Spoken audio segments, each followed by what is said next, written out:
नमस्कार। National hills में आप सभी का स्वागत है। मैं आलोक श्रीवास्तव। आज मैं आप सबों को पर्यटन के बारे में जानकारी दे रहा हूँ। पूरी दुनिया लॉकडाउन है। कोरोना से कोई घर से निकल नहीं पा रहा है। स्वाभाविक है कि एक जगह से दूसरी जगह जा पाना संभव नहीं है। इससे पूरा पर्यटन उद्योग इस वक्त प्रभावित है। पर्यटन उद्योग के प्रभावित होने से पूरी दुनिया में करोड़ों लोगों को रोजगार मिलना बंद हो गया है। इसको एक छोटे से उदाहरण से हम आपको समझाते हैं। हम सिर्फ प्रयागराज का उदाहरण ले रहे हैं। प्रयागराज में संगम है।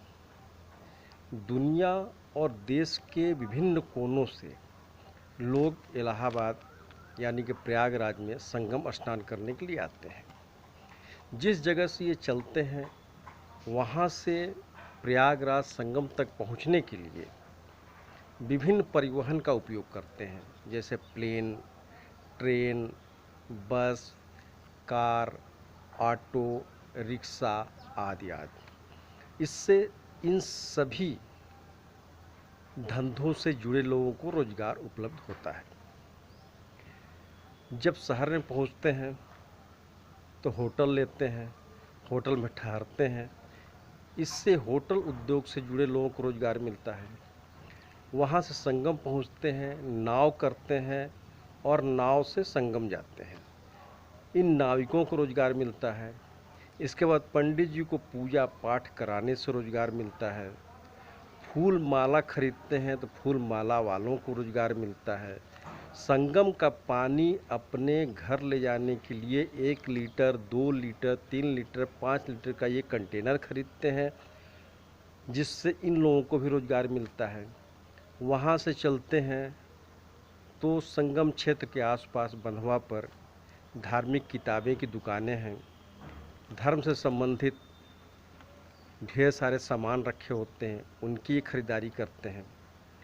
इसके बाद शहर के धार्मिक और ऐतिहासिक स्थलों पर जाते हैं, जैसे कि आनंद भवन, भारद्वाज आश्रम, खुसरो बाग। यहाँ पर आसपास लगी दुकानों से ढेर सारे सामान खरीदते हैं। रेहड़ी पर खान पान के सामान लगे रहते हैं, इनसे खाते पीते हैं। इससे इन सभी लोगों को रोजगार मिलता है। लेकिन आवागमन ठप होने से सभी का रोजगार ठप हो चुका है। ये आपको बता दें कि पर्यटन दुनिया का सबसे बड़ा व्यवसाय है और इससे करोड़ों लोग जुड़े हुए हैं। अब आपको मैं एक रिकॉर्ड जो है बता रहा हूँ।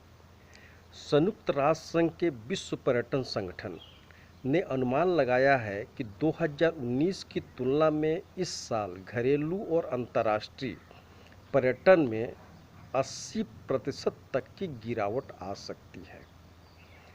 इसके चलते अंतर्राष्ट्रीय स्तर पर 10 से 12% लोगों की आजीविका खतरे में है। हर देश के आंकड़े अलग अलग होंगे। सिर्फ भारत में करीब 2 करोड़ लोग हर साल गर्मी की छुट्टी मनाने के लिए घूमने के उद्देश्य से विदेश जाते हैं। भारत में पर्यटन से जुड़े करीब 4 करोड़ लोग मुसीबत में आ गए हैं।